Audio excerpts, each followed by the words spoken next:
I have failed. There will be no pardon for my sins. I have drenched my hands in blood in pursuit of the Prophet, and now there is nothing left. As the attack became a siege, the Prophet's people did the unthinkable. They turned their weapons against the glaciers and buried their own city. Mongol and the Prophet's people alike were crushed in the ice. The Khan and his warrior horde are dead. The people of Katesh are broken and scattered. I alone survive in the frozen heart of the city, and my only companions are the deathless army of the Prophet, their eyes aflame with unholy light. Even now, they hunt the ruins for survivors.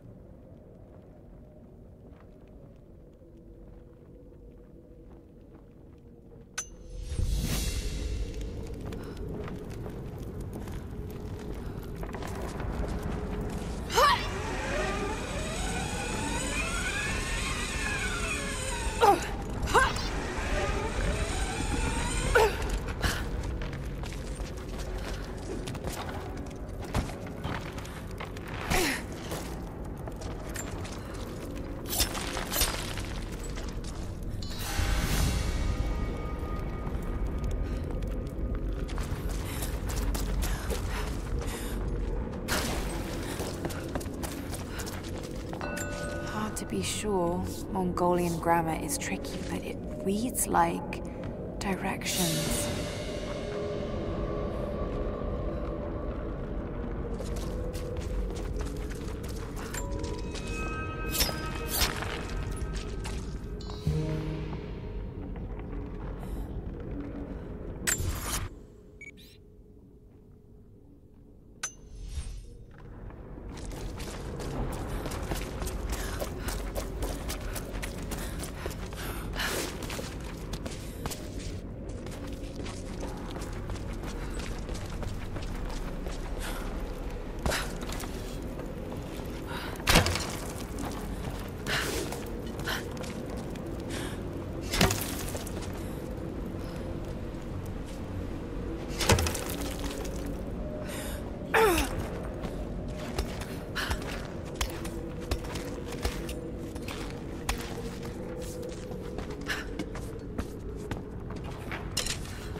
Woman's necklace, made of Baltic amber.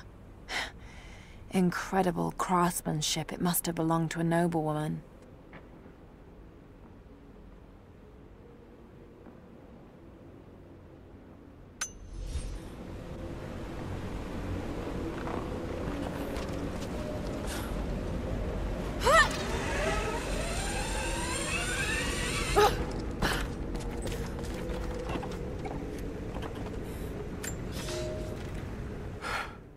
At last, I killed one of the deathless soldiers. I tracked him through the day until he was alone. He seemed to sense me before I struck, as if he knew the sound of my bowstring. He was strong, but I am clever and I have faith. My arrows pierced his flesh, but he fought on until I placed a shot between his eyes. Even then, he managed to wound me before I caved in his skull. His body caught fire and fell into ash before my eyes. It has been hours since he died, but his ashes still smolder, hissing and popping in the darkness. I do not believe this is his end. The source has a great and terrible sway over those it touches. I must know what happens next.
I have made myself a refuge in this frozen hell, in the base of a crumbling tower.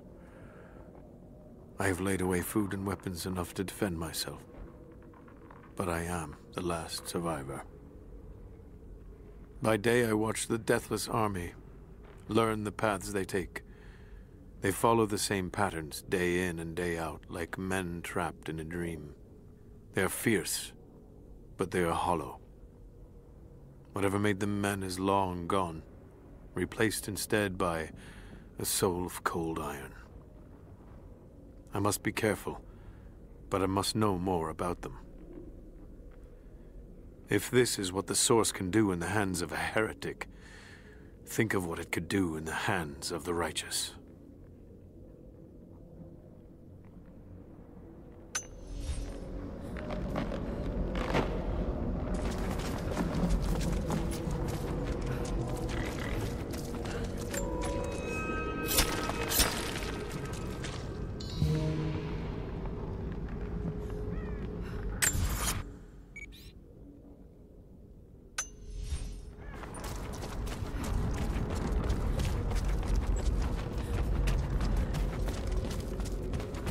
They tended to the sick here. The survivors must have suffered.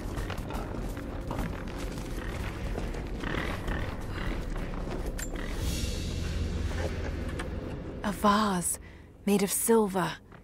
It's seen a lot of use and travel, but it has a rough portrait of the Prophet. They must have begun trading with the outside.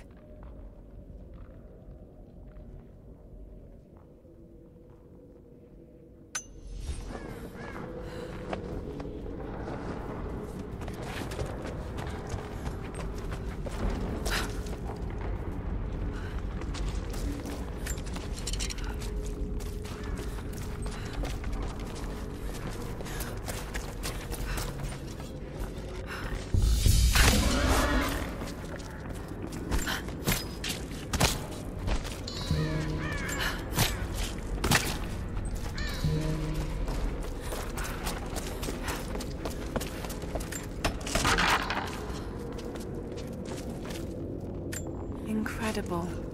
The style looks ancient, but it depicts a train.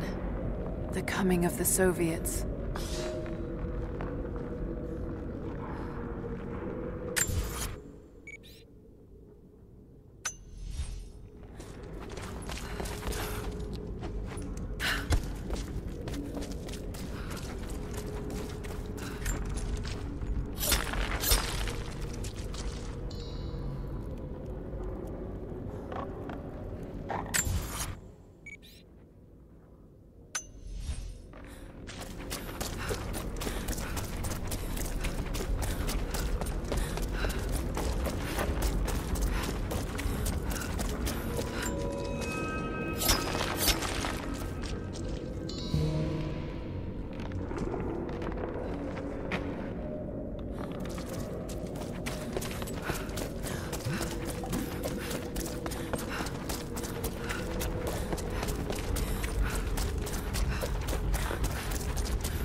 A drinking horn. Not very common in Byzantine culture. This looks like it came from the west, near Kiev.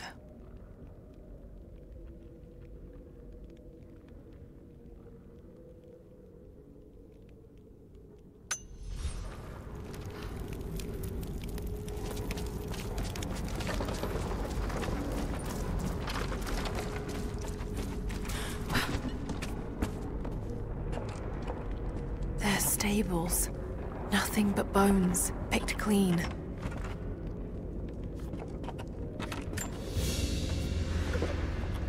These are spurs from Mongol horsemen.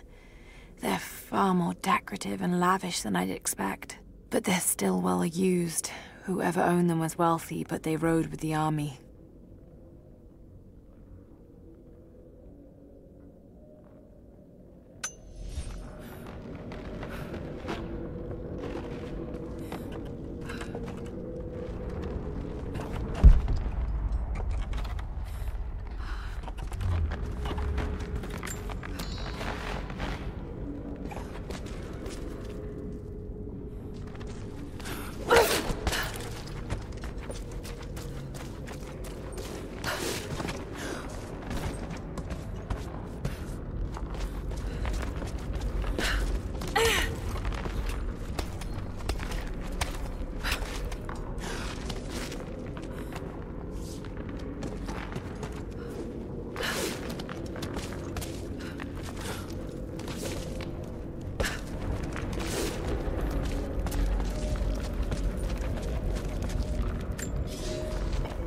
Must have fallen asleep. It is hard to tell time beneath the ice. The deathless ones had been busy. Where a pile of ashes smoldered the night before, a corpse now lay, skin as milky white as a dead fish. As I watched, the dead man breathed, a clicking death rattle in reverse as he sucked air in for the first time in a day. Then he looked at me, and I recognized him at last. I killed this man once before during the battle, and he has not forgotten. So I killed him again, crushed his new skull before he could stand, but his ashes smolder anew. I will not be here when he awakes. The cold look in his eyes was like a promise. Like the phoenix, he will rise again and again, each time more determined to end my life. If I stay, sooner or later he will succeed.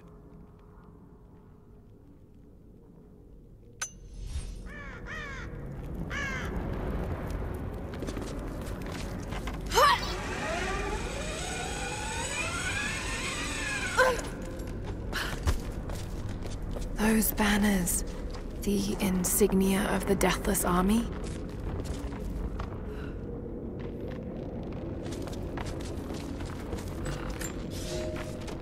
God is testing me. I've scavenged weapons and tools enough to survive. The Khan once demanded I learn to draw a bow and fight like one of his soldiers, and I am grateful for that. He gave me his own arrows, made for punching holes in armor. The ice around me provides all I need to drink, but it runs red with blood. The Prophet's army now patrols a dead city. These are not the soldiers who first met us at the city gates. They've been changed somehow. Among them, I can see a man that I myself killed in the battle. The old legends say that those who looked upon the divine source relinquished their very souls to it, attaining immortality. If this is true, I will surely perish here, buried with the secret I was sent to find.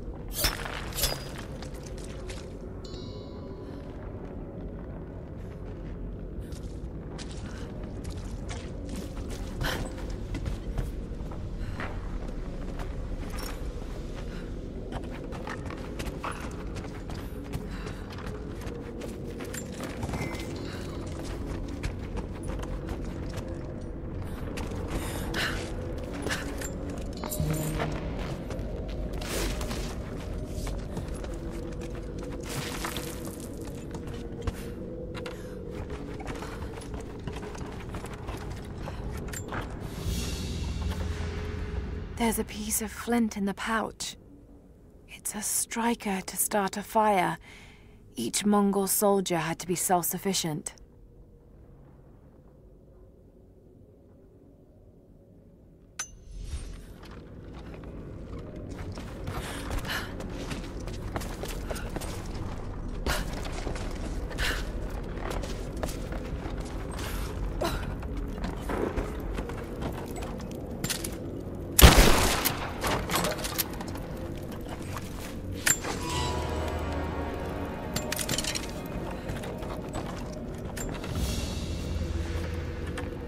ancient carving of a pagan god.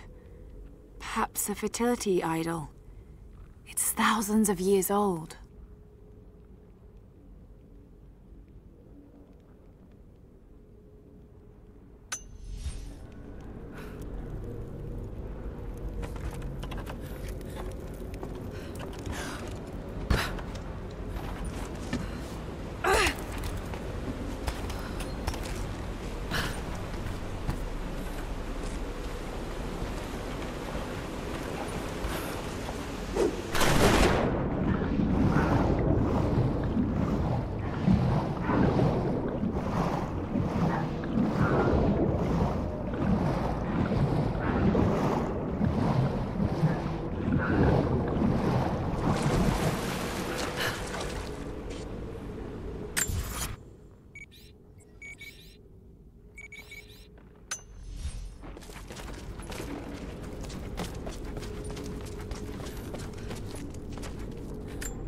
Valentinus, the timekeeper.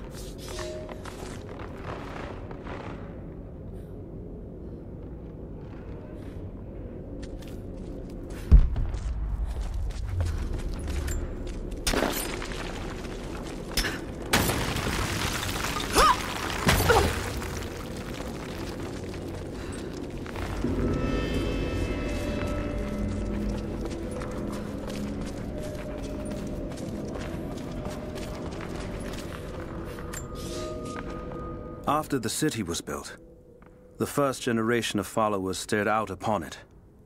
One among them, a man named Valentinus, has spent his whole life devoted to the study of time and its passage. The prophet sought him out in the crowd and asked him what he thought of the city. Valentinus said he felt it was a blessed place, that time would move slowly there, and that Katesh would last for generations untold. The prophet smiled, for he knew that he had made a home where his people might be safe.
This mural commemorates the dead lost in the battle, and those that died after of disease and starvation.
A carved wooden relief of what looks like the Prophet of Katesh.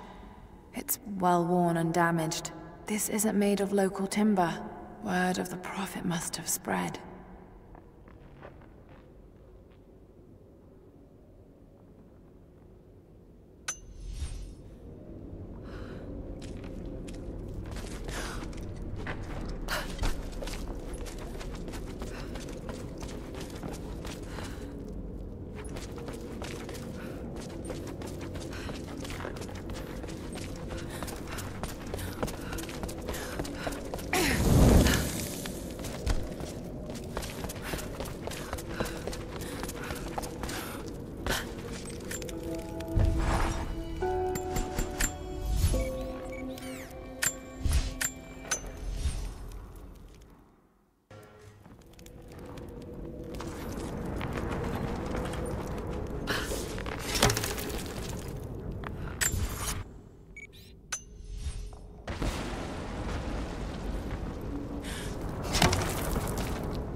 An ivory tusk with delicate carvings.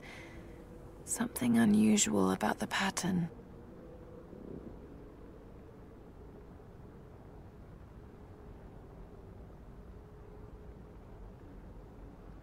It's a map.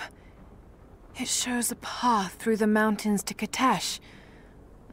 Could have used this earlier.